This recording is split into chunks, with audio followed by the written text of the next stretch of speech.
Nosotros tenemos 28 años como institución. Inició con un tema eminentemente técnico en el marco de los problemas de inundación y sequía, y los gobiernos de Perú y Bolivia decidieron construir la obra de regulación que está en Desaguadero, y también dragaron casi 68 kilómetros para asegurar que en los tiempos de grandes avenidas, grandes flujos de agua vayan al sistema, al sur del sistema TDPS, Titicaca, Desaguadero, Popó y Cerro Largo y Pasa, ¿no? Y en las épocas de sequía también asegurar caudales mínimos para mantener la parte sur. De ese tiempo esta parte ha cambiado mucho el enfoque. Ahora estamos trabajando fuertemente en la gestión de los recursos hídricos enfocados en la calidad, porque la calidad es un gran problema, y no solamente en el Titicaca, sino en América Latina. Tenemos contaminación, eutroficación por diferentes causas, y quizás sea una causa principal la parte política, la parte social, que aún todavía no se ha entendido que la calidad del agua es crucial para la existencia de los ecosistemas, para asegurar la seguridad hídrica de la cual tanto hablamos en los últimos años. Creo que hemos evolucionado de un aspecto operativo a un aspecto de gestión en los últimos años, que involucra los temas políticos, involucra los temas científicos, involucra los temas sociales en el territorio.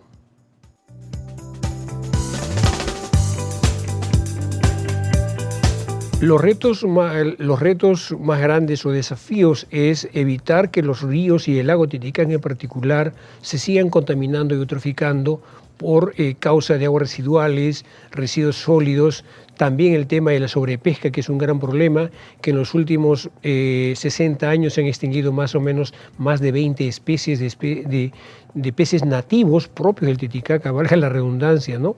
Entonces eso tiene que ver, pues, el desafío de socializar, concientizar, educar a las poblaciones circunlacustres. Hay que recordar que en esta cuenca peruano-boliviana viven más de 2.100.000 peruanos, quechuas y aymaras, que tienen acceso directo e indirecto a los recursos hídricos y a los recursos de biodiversidad que de ellos dependen. Entonces el lago Titicaca es el más alto de los grandes lagos del mundo, y paradójicamente ese lago es el último de los grandes lagos a ser monitoreado. Comenzamos en 2019 gracias a un financiamiento de Naciones Unidas, del PNUD, Programa de Naciones Unidas para el Desarrollo, financiado por el GEF. Y para eso implementamos un observatorio. Ese observatorio está en base a una boya hidrometeorológica que mide la calidad del agua y también la meteo encima del lago con alta frecuencia, y hemos combinado eso con imágenes de satélite, validar las imágenes de satélite por los datos de campo en relación a lo que es la clorofila, que es una representación de la biomasa de microalgas, porque por su posición en altitud, 3.800 metros de altura, y su ubicación tropical, el lago Titicaca enfrenta un cambio climático, un calentamiento doble del promedio del planeta. Es decir, que si se quiere mantener 2 grados máximo de aumento de temperatura para el planeta, el lago Titicaca va a enfrentar 4. Y es grave porque las especies que viven en esa región son endémicas, tanto las plantas como los animales. Entonces no van a poder aguantar un cambio tan drástico. Y al mismo tiempo, como dice Juan, se combina el calentamiento y la contaminación, y los dos se combinan para tener un efecto todavía mayor, sinérgico, ¿no? Entonces el lago Titicaca representa actualmente tal vez la situación más dramática de los grandes lagos, y por su posición el lago Titicaca es un centinela que debería ser observado mucho más en detalle, ¿no?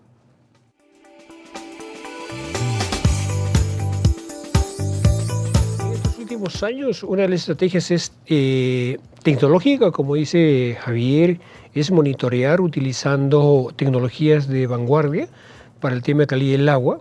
La idea es construir un observatorio binacional tanto en el lago peruano como en el lago boliviano para observar y monitorear los cambios.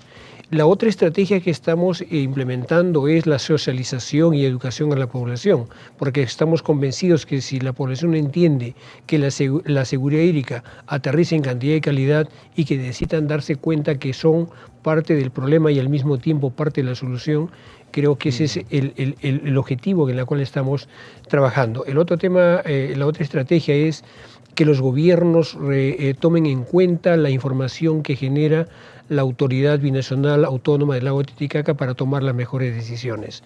Hoy en día, como estamos, el lago Titicaca está disminuyendo su nivel drásticamente, estamos casi a 2 metros por debajo del medio, 3.810, y eso significa un impacto directo en los ecosistemas, en el bienestar de la gente. Entonces nosotros tenemos como estrategia el monitoreo permanente de los niveles del lago Titicaca en el río Desaguadero y permite generar información y decir a los gobiernos es necesario de tener una política preventiva para mitigar los efectos de la disminución del lago Titicaca y también en la zona sur, el lago Popó y Oruro. El lago Popó ya desde hace casi 5 años atrás se viene secando antes del mes de septiembre-octubre. Prácticamente es un lago que si no hay lluvias como las habían antes, quizás este lago pase a la historia y recordarlo. Realmente es una pena decirlo, pero es un tema que responde a un cambio climático agresivo en una cuenca tan vulnerable y frágil como es la cuenca del lago Titicaca, lago Popó, río Desaguadero y Saladrico y Pasa.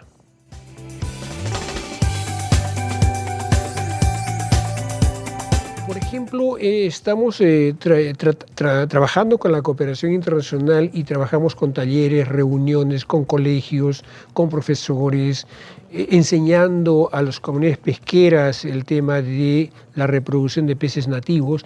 En realidad es una estrategia muy ambiciosa que demanda compromiso, demanda una visión política, demandan recursos económicos que son cruciales para llevar a cabo. Si es que no logramos en 10 o 5 años, quizás muchos recursos pesqueros o muchas especies nativas sean un recuerdo. Por eso hay que trabajar con talleres, reuniones en los territorios, en las localidades. En los últimos años, en el caso del Perú, hay muchas poblaciones que quizás con un poco de desesperanza han perdido la fe en muchas instituciones.